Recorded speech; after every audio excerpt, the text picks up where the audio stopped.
मां आहियां आलिया।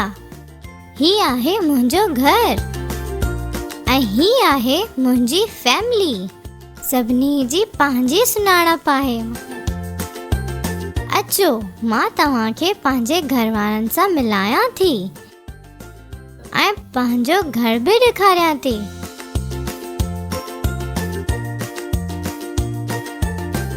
ही आहे असांजो किचन।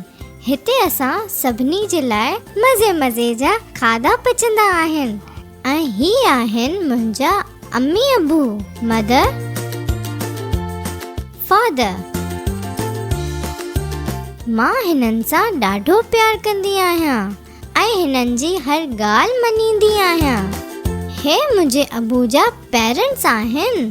मां हिननि खे ॾाॾा साईं ऐं ॾाॾी अम्मा चवंदी आहियां। Grandfather, grandmother. मूंखे हिननि सां गॾु गार्डन में खेॾण में ॾाढो मज़ो ईंदो आहे। इन ई बहाने ॾाॾा साईं ऐं ॾाॾी अम्मा जी वॉक बि थी वेंदी आहे। हे ॾिसो, ही आहे मुंहिंजो बेडरूम। कीअं लॻो तव्हांखे मुंहिंजो कमरो? ऐं ही आहिनि मुंहिंजा नंढो भाउ ऐं नंढी भेण, ब्रदर,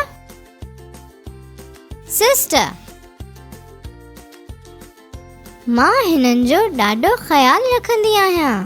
ही मूंखां नंढा जो आहिनि। अचो दोस्तो, हिकु गुजारत त सॉल्व कयो। मुंहिंजे फादर जे पुट जी अम्मी मुंहिंजी छा थींदी?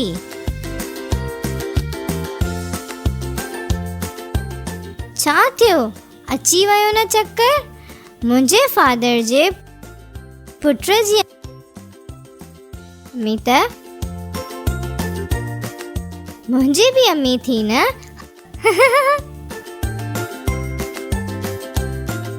अॼु असां सां मिलण चाचा ऐं चाची आया आहिनि।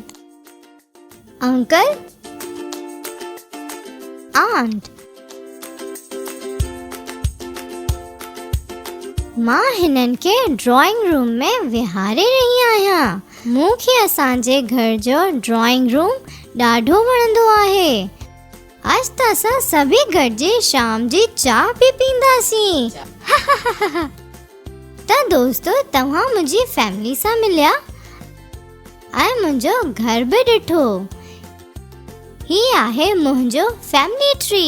तव्हां बि हिन तरह पंहिंजो फैमिली ट्री ठाहियो ऐं पंहिंजनि दोस्तनि खे ॾेखारियो।